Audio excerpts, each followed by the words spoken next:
अब सुनो, पशु योनि में कौन जाएगा? जब जीव यहां कोई पापाचरण करता है तो भूतेश्वर भगवान मथुरा में है, उनका शासन होता है ब्रज 84 कोष के जीवों को, जो प्रेत योनि को प्राप्त होते हैं उनको, और जब मुक्त होने का अवसर आता है तो ऐसे छूट दे देते हैं। ऐसे नहीं है कि वो तुमसे यहां ऐसा। राधे राधे। आइए इस कथा में प्रेमानंद जी महाराज के मुख से सुनते हैं कि वो कौन से लोग होते हैं जिनका जन्म पशु योनियों में होता है। कि नहीं है, कई प्रसंग पाए गए हैं अभी तो देखिए। तो पशु योनि को प्राप्त होता है। देखो, जो रात के 11 बजे के बाद 3 बजे के बीच में भोजन करता है, ये निशाचर है। निशा माने रात, चर माने विचरने वाले। रात में खाना, रात में तुमको 8-10 बजे तक भोजन कर लेने का नियम। 11 आखिरी है, 11 के बाद भोजन में बिल्कुल नहीं होना चाहिए। ये रात नहीं है ऐसे कि तुम्हारा जब मना है तब भोजन। 11 से लेकर 3 बजे के बीच में बिल्कुल नहीं। शांति से भजन करो, सो जाओ, उपद्रव मत करो। सीटियां बज रही हैं 12 बजे, चलो होटल में चलते 12 बजे खाने, ऐसे लोग जाते हैं। पशु योनि निश्चित। अपवित्र भोजन, दुर्गंध युक्त भोजन, अभक्ष भोजन, इनको पाने में जो आनंद मानता, रात के 11 से 3 के बीच में भोजन, जो रात में आहार ऐसा करता है उसको पशु योनि मिलती है। जो दूसरों का धन चोरी करता है, जो विद्वान बन करके दूसरों की वंचना करके धन को लूटता है, जो अपने कर्तव्य कार्यों से अनभिज्ञ होकर मनमानी आचरण करता है, जो समयोचित सदाचार का ज्ञान नहीं रखता, वो मूर्ख पशु योनियों को प्राप्त होता है। जो हिंसक स्वभाव का है, जो अपने परिवार वालों को पीटता है, गाली गलौज, थोड़ी सी संपत्ति के लिए मारपीट, ऐसी लड़ाई झगड़ा, कलहप्रिय, कायर,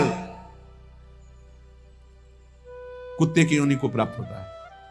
लिखा हुआ है वो कुत्ते की योनि को प्राप्त होता है। जो थोड़े से हिस्सा के लिए भाई बंधुओं को मारपीट, कलह, लड़ाई झगड़ा, इस तरह का व्यवहार, हिंसक स्वभाव, क्रूर स्वभाव, इनको कुत्ते की योनि प्राप्त होती है।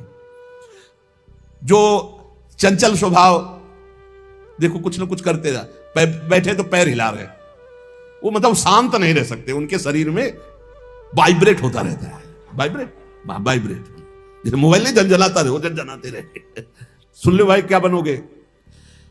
और जो दूसरे के भोजन के लिए लालायित रहता है, कहां से निमंत्रण आ जाए, कैसे हो जाए, क्या व्यवस्था बन जाए, सुनो। और जब चलता है ना तो बेढंगे ढंग से चलता है, बेढंगे ढंग, और दूसरों की वस्तु देकर लुभायमान होकर छीनने का स्वभाव करता है, उसका अगला जन्म बंदर का मिलेगा, पशु योनि में बंदर बनेगा। जो वाणी से सदैव कटु बोलता है, कुटुंबियों से द्वेष करता है, लोगों की चुगली खाता है, उसे अगला जन्म सर्प योनि का मिलेगा। कुटुंबियों से द्वेष करता है, दूसरे की चुगली खाता है, उद्वेगजनक वचन, उद्वेग माने भारी क्लेश पहुंचाने वचन, दूसरे की निंदा करना, चुगली करना, तो विषधारी सर्प बनता है। जो शरीर से बलवान दीन जनों के ऊपर आक्रमण करके खूब पिटाई मार करना, माता पिता को मारना, ऐसे गरीब जनों को, दीन जनों को मारना, निर्लज्ज और मांस भक्षण करने वाला, उसको अगले जन्म में क्रूर मांस भक्षी, जैसे हाइना, सिंह, सियार, ऐसी योनियों को दिया जाता है। क्रूर हिंसक पशु, सिंह जैसे है, जैसे लकड़बग्घा है ना, लकड़बग्घा है, भेड़िया है, ऐसे जो मांस भक्षण करने वाले हैं, जिनकी आवाज दूसरों को सदैव दुख ही देती है। बोलने का मतलब है दुख ही देना।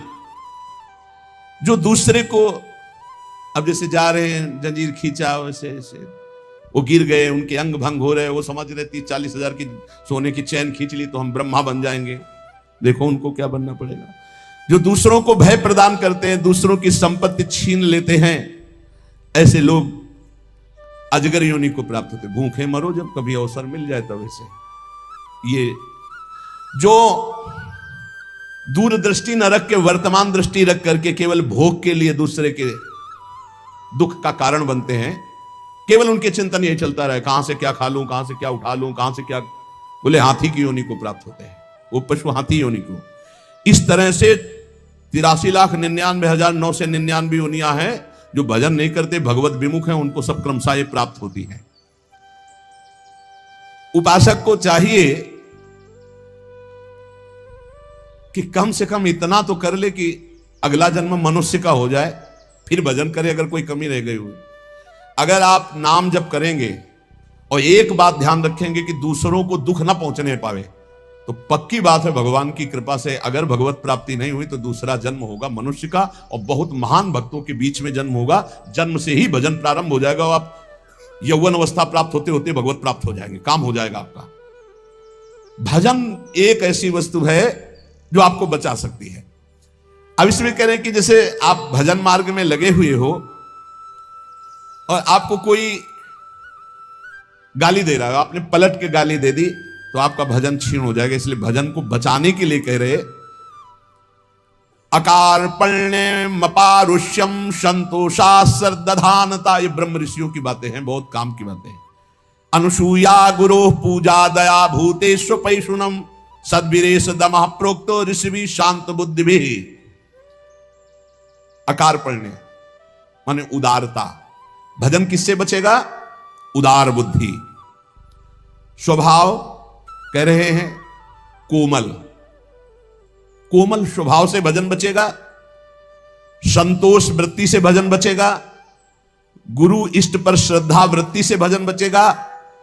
दोष दृष्टि किसी पर ना हो, इसका अभाव हो तो भजन बचेगा।